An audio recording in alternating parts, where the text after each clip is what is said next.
let's look at consumer and producer surplus.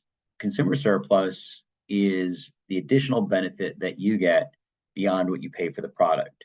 So when we looked at supply and demand, we looked at the concept of equilibrium.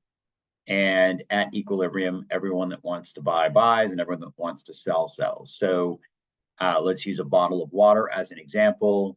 If you walk into your local convenience store and a bottle of water costs $1, then the manufacturer has agreed that that price is okay. The supplier is agreeing that it's fine. And you, the demander, is agreeing that that price is fine because that's what you're paying for it. However, rarely is a product valued in our minds at what we pay for it.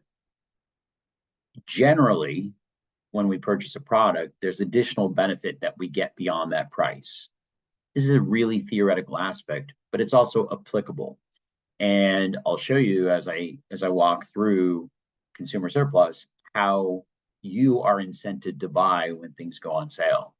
So if that bottle of water is $1 and you walk in and you're kind of on the fence about whether you want to buy that,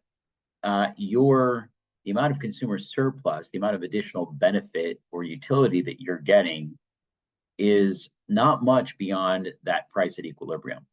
However, if you walk in on a hot day and you're really thirsty, that bottle of water that costs you $1, you might be willing to pay $3 for that bottle of water.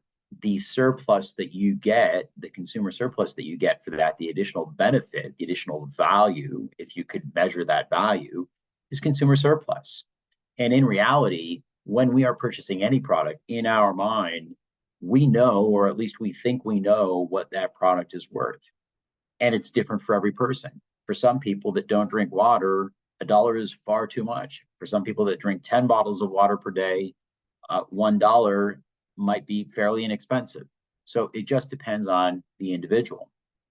But consumer surplus is the additional benefit beyond the price. So think about that. So if a manufacturer puts something on sale or gives some sort of discount or a rebate, what they are essentially trying to do is to create essential consumer surplus in your mind to make that purchase easier. So this is why things like sales are so effective. They're creating for you additional consumer surplus. And so it's really a very applicable concept when you think about why we're incented to buy things. Something to keep in mind is this: there must always be at least a little consumer surplus when we're buying a product, because if we perceive a bottle of water to be worth 90 cents below the point of equilibrium here, the price at equilibrium, if the price at equilibrium is $1 and we think it's worth 90 cents, you'll never buy it. So when you find yourself hesitating to buy a product, it's because you're finding no consumer surplus in that product.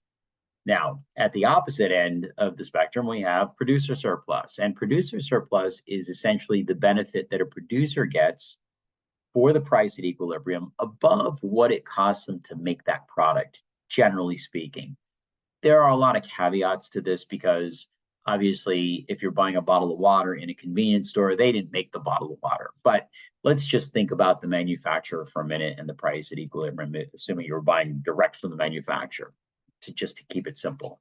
So if the manufacturer, if it costs them 50 cents to produce it and they're selling that bottle of water for $1, then the producer surplus that they attain is 50 cents. They spent 50 cents to make it.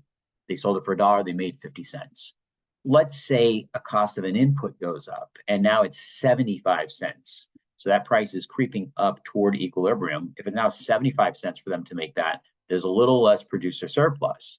What someone who bottles water might do is they might say, if that cost to bottle water becomes any greater than that, they might say, we're done making water, we'll go make cola instead. We'll make soda. And so this is where manufacturers may retool, may move into another type of business because the producer surplus simply doesn't exist anymore. There's a benefit to society when you look at this type of market transaction, right? So when you purchase something from a manufacturer, you're getting additional benefit beyond what that product costs. So let's say it's a warm day and you're thirsty and that bottle of water costs you $1, but you get $2 of value. So your value is actually up here. You're getting all this additional surplus, all this additional benefit or utility. At the same time, the producer, it costs them, let's say, 50 cents to make it. They made 50 cents. So they're getting additional benefit beyond what it costs for them to make it. When you put these things together, we get what is called social surplus. And social surplus is really important to society because in this case, both the supplier and the demander are benefiting from this market transaction.